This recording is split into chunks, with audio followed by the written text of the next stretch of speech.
looking at the main differences between sampling and sequencing. So if you're coming from a DAW, what you did with the MIDI controller, when you chose a preset and you could pick the notes and you could switch the notes on the piano roll, that's sequencing. When you're doing that in a hardware synth, you're not seeing that piano roll, but basically the same thing is going inside of that piece of hardware. So different sequencers have different ways of inputting notes.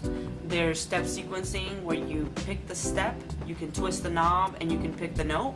Or some sequencers have built-in keyboards on them. Another option is an external MIDI keyboard. Sampling, on the other hand, is audio. So here's where the main difference comes in play. Sampling is audio, MIDI is data. So MIDI isn't going to give you audio, so even if you have MIDI notes down, you're still going to need a way to get that sound out of your synthesizer. So let's say you make a loop on a sequencer. The cool thing about a sequencer is that the data of those notes is saved, but not the parameters. So you could be tweaking all the parameters, messing with the ADSR, messing with the filter.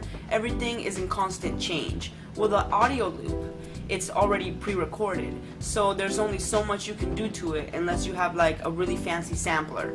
On an audio loop, you can't go in and individually change the notes of each step because it's already pre-recorded. It's already a pre-recorded piece of audio. So what you can do to it is you can chop it up in a sampler, you can play different parts of it in a sampler, you could tune each part differently, but you're not going to be able to switch, let's say, a C to a B or a G. You're not going to be able to do that.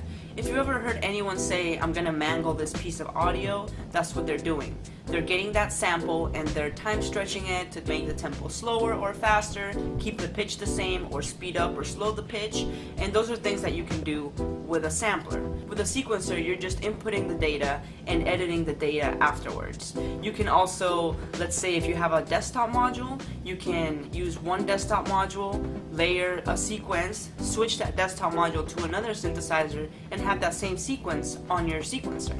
Because the sequencer is pretty much the hub, the brain that saves the sequences, that saves the data. So it doesn't really matter which synthesizer you use to make that data, because you could just plug in a different synthesizer and get different results every time. So they both have their pros and their cons. If you're thinking about it in a DAW perspective, audio would be something that you loop, you know, like a loop where you can actually see the waveforms, and sequencing would be, once again, the piano roll that I was talking about. I love sequencing because I love having control over my filter sweeps, over all my parameters, being able to change something on the fly and have it be something completely unexpected. Audio, you have to be a little more careful because where you start your loop, you know, if it's not on time, it's not going to loop properly. With a sequencer, you could quantize your notes, make sure that everything is on point, which kind of makes you a little lazy, I've noticed, because if you get used to quantizing, then you're not really putting in the effort to learn how to play on time, and that can really be an issue. When I sit down and play my keyboard and I loop, I feel like I'm getting a lot of practice down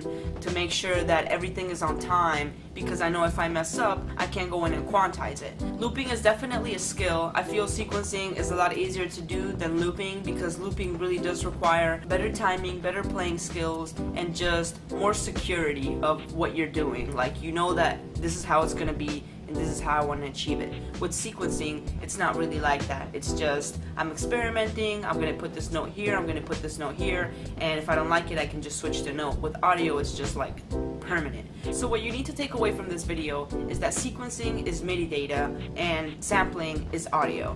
And that's pretty much it. So that's it for today, guys. Don't forget to give it a thumbs up, subscribe.